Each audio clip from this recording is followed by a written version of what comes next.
গাজা দখলের পরিকল্পনা শুধু কথার মধ্যে সীমাবদ্ধ ছিল না, বরং সেই পরিকল্পনা এখন রীতিমতো সামরিক নির্দেশনায় রূপ নিচ্ছে। আর এর নেতৃত্বে রয়েছেন দখলদার ইসরায়েলের প্রধানমন্ত্রী বেনিয়ামিন নেতানিয়াহু। স্থানীয় সময় সোমবার ইসরায়েলের শীর্ষ দৈনিক ইয়েদিওথ আহরোনাথ, চ্যানেল 12 এবং সরকারি সম্প্রচার মাধ্যম কান একের পর এক চাঞ্চল্যকর তথ্য প্রকাশ করেছে। তাদের দাবি, নেতানিয়াহু এখন গাজা উপত্যকা সম্পূর্ণ দখলে নেওয়ার সিদ্ধান্ত চূড়ান্ত করেছেন।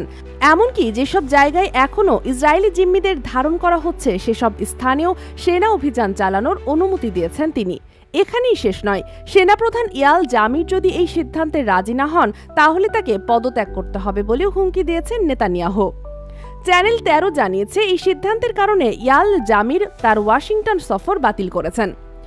ইসরায়েলি নিরাপত্তা বাহিনীর এক শীর্ষ কর্মকর্তা নাম না প্রকাশের শর্তে জানিয়েছেন, ইসরায়েল গাজা নিয়ে একটি মার্কিন অনুমোদিত চুক্তি উপেক্ষা করে এগিয়ে যাচ্ছে সামরিক পথেই।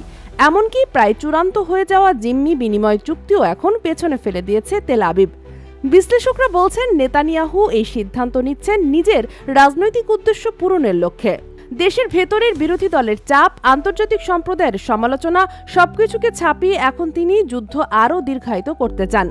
অন্যদিকে মার্কিন প্রেসিডেন্ট ডোনাল্ড ট্রাম্প নাকি নেতানিয়াহুকে এই নতুন সামরিক অভিযানে সবুজ সংকেত দিয়েছেন বলে দাবি করেছে ইয়েদিওথ পত্রিকা। এর ফলে গাজার ঘনবসতিপূর্ণ শরণার্থী ক্যাম্পগুলোতেও এবার ইসরায়েলি সেনারা প্রবেশ করতে পারে। এতে মানবিক বিপর্যয়ের আশঙ্কা যেমন বাড়ছে, তেমনি আরও বড় আকারে যুদ্ধ ছড়িয়ে পড়ার হুমকি তৈরি হচ্ছে।